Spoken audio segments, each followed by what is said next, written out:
Pension scheme প্রত্যয় বাতিলের দাবিতে চতুর্থ দিনের মতো কর্মবিরতি ও অবস্থান কর্মসূচি পালন করছেন ঢাকা বিশ্ববিদ্যালয় সহ বিভিন্ন বিশ্ববিদ্যালয়ের শিক্ষক, কর্মকর্তা ও কর্মচারীরা। এদিকে আজ আওয়ামী লীগের সাধারণ সম্পাদক ও সেতুমন্ত্রী ওবায়দুল কাদেরের সঙ্গে আন্দোলনরত শিক্ষকদের বৈঠকের কথা থাকলেও সেটি হচ্ছে না। শিক্ষকদের আন্দোলনের সবশেষ খবর জানাতে এই মুহূর্তে ঢাকা বিশ্ববিদ্যালয় থেকে সরাসরি যুক্ত হচ্ছেন সহকর্মী সিফাত শাহরিয়ার। সিফাত, জানতে চাই এই আন্দোলনরত শিক্ষকরা বৈঠক বাতিলের ব্যাপারে কি বলছেন এবং এই বৈঠক পুনরায় হওয়ার কোনো সম্ভাবনা বা সময়সূচি তৈরি হয়েছে কিনা জানাবেন। সম্পাদ, সময়সূচি তৈরি হয়নি ঠিক আছে, কিন্তু তারা যেটি বলছে এখনো সম্ভাবনা রয়েছে। তাদের পক্ষ থেকে যেটি বলা হচ্ছে, সরকারের পক্ষ থেকে তাদের সাথে যোগাযোগ রাখছেন এবং আজকে ওবায়দুল কাদেরের সাথে যে বৈঠক হওয়ার কথা ছিল সেটি সকালবেলায় বাতিল হয়ে যায়। তারা যেটি বলছেন, তারপরে তারা যে তাদের যে চলমান যে আন্দোলন অবস্থান কর্মসূচি দেখতে পাচ্ছেন, সেটি শিক্ষকরা, ঢাকা বিশ্ববিদ্যালয়ের যে শিক্ষকরা রয়েছে বিভিন্ন বিভাগ বা বিভিন্ন যেই ডিন রয়েছেন এখানে এবং তাদের যে শিক্ষক সমিতির যারা দায়িত্বে রয়েছেন বিশ্ববিদ্যালয়ে, তারাও এখানে এসে বসেছেন এবং অবস্থান কর্মসূচি সেটি পালন করছেন। এবং যে প্রত্যয় স্কিমের কথা বলা হচ্ছে সেটি বাতিলের জন্যই তাদের যে দাবি সেটি।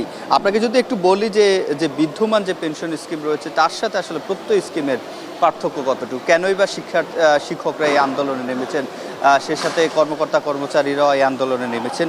তারা যেটি বলছে যে এই নতুন যে স্কিম, সেই স্কিমের কারণে বেতন থেকে 10% যে টাকা সেটি কাটা যাবে এবং সেই সাথে যারা অধ্যাপক তারা গ্র্যাচুইটি বাবদ শিক্ষকরা এককালীন 80 লাখ টাকার উপরে পেত, সেটিও এই স্কিমে থাকছে না এবং সেই সাথে তাদের যে পেনশনের উপর প্রতি বছর 5% হারে ইনক্রিমেন্ট যেটি হওয়ার কথা, সেটি নতুন যেই প্রত্যয় স্কিম সেই সুবিধাও এখানে থাকছে না। এবং এছাড়া নতুন স্কিমে যে মাসিক চিকিৎসা ভাতা, 2টি উৎসব ভাতা, কিন্তু একটি বৈশাখী ভাতা সহ এই যে সুযোগ সুবিধাগুলো সেগুলো না থাকার কারণেই শিক্ষকরা বলছেন এটি তাদের উপরে অন্যায় হচ্ছে, তারা এটিকে অন্যায় হিসেবে দেখছেন, যার কারণে তারা তাদের যেই অবস্থান কর্মসূচি এবং পূর্ণ দিবস তাদের যে কর্মবিরতি সেটি চালিয়ে যাচ্ছেন। এতে করে শিক্ষার্থীদের সাথে আমরা কথা বলেছি, শিক্ষার্থীরা যেটি বলছেন এতে করে তাদের শিক্ষার যে